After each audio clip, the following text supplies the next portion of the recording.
এর বিপক্ষে তথ্য উপস্থাপন করে তার অবস্থানকে কিভাবে সুদৃঢ় করে, আমি এজন্য পক্ষ দলের দলনেতাকে আহ্বান করছি।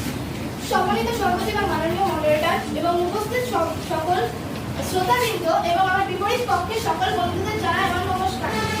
জলবায়ু পরিবর্তনে শিল্পোন্নত দেশসমূহের দায়ের পক্ষে আমি দশম শ্রেণীর অর্থতত্ত্ব বক্তা হিসেবে আজকে আলোচনায় সংক্ষিপ্ত সংজ্ঞায় টানতে এসেছি।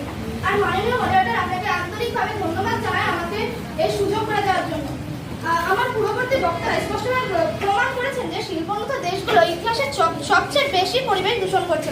তারা অধিকাংশ গ্রিন হাউস গ্যাস নিঃসরণের জন্য দায়ী। আর অন্যদিকে আমার বিপরীত পক্ষের বন্ধু বলেছেন যে বড় আছে, বলা হয়েছে যে শিল্পোন্নত দেশগুলো আজও প্রতি ব্যক্তি মাথার গ্রিন হাউস গ্যাস নিঃসরণ অনেক বেশি এগিয়ে। তথ্যপত্র আছে, সেগুলো নিয়ে তার অবস্থানকে আরো সুদৃঢ় করে, যাতে এই প্রতিযোগিতায় তারা এগিয়ে থাকতে পারে। মণ্ডলী এবং শ্রোতা মণ্ডলী সকলকে আমার বিনম্র শ্রদ্ধা এবং নমস্কার জানিয়ে আমি আমার বক্তব্য শুরু করছি। সকলকে নমস্কার। আমার নাম অথয়া, আমি দশম শ্রেণীর একজন শিক্ষার্থী। আজকে আমি আমার দলের তৃতীয় বক্তা হিসেবে বলছি। প্রতিনিয়তই খবরের কাগজ খুললে আমরা একটি বিষয় স্পষ্ট হাড্ডাহাড্ডি হচ্ছে। তো আমরা ফাইনালি এখন যুক্তি খণ্ডন পর্বে আসবো।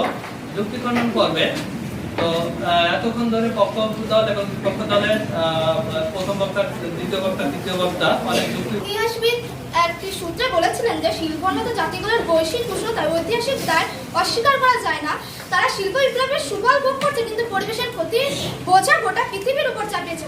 উদাহরণ হিসেবে বলা যায়, ওরা বলেছেন শিল্পোন্নত দেশগুলো শতাব্দীর পর শতাব্দী ধরে কার্বন নিঃসরণ করছে। তাহলে তাদের দায় সবচেয়ে বেশি হওয়াটা কি স্বাভাবিক নয়? হ্যাঁ, অতীতে তাদের দোষ ছিল, কিন্তু আজকের দিনেও দূষণ করছে। দিয়ে